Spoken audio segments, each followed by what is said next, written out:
Well, let me say first of all that if the president had not spoken like that, he himself will have become a POI, a person of interest.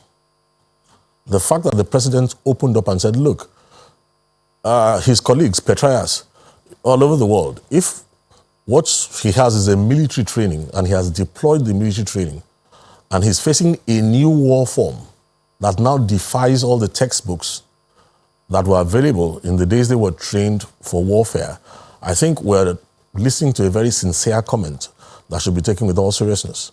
And that's why I came to buttress and said, look, max under 40%, 37% is what all the military efforts can contribute. Now, coming to the issue of mercenaries, I think it will be a grievous error to bring in mercenaries. Rather, I think the direction we need to go is very simple. Why do I say mercenaries will be a grievous error? We are still battling the train of thought that has permitted militants who are captured to be debriefed and the notion of them being now absorbed into the Nigerian army. We are still battling that thought process as to how it was arrived at and who initiated it and how it managed to pass through to become acceptable. Now, one of the challenges we have with this war form is that it also uses infiltrations a lot.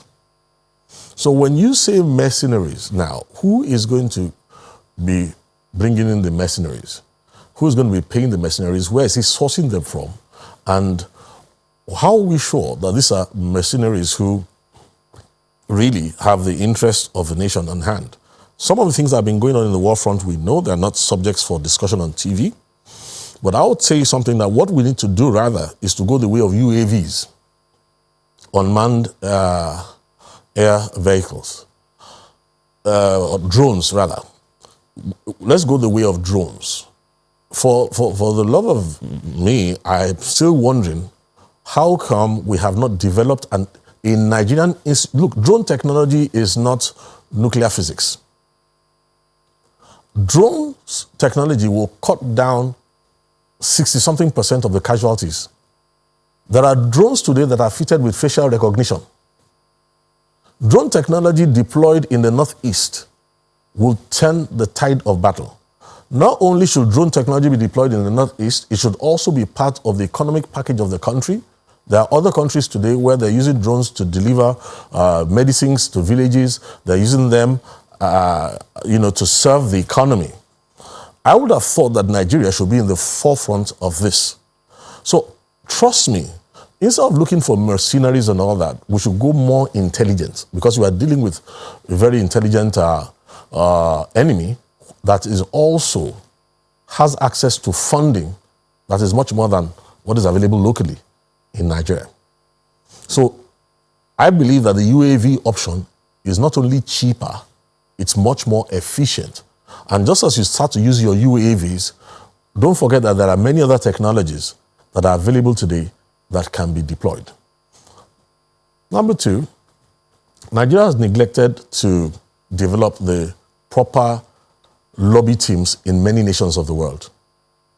So when there's a lot of talk about how there's equipment that we should have that we don't have. Now, it's not anybody's fault.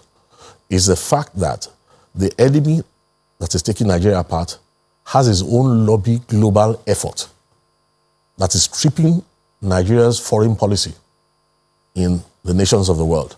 So Nigeria too has to groom enough people, send them to the different nations where it matters, so that we can get a lot more equipment and then also create local institutions.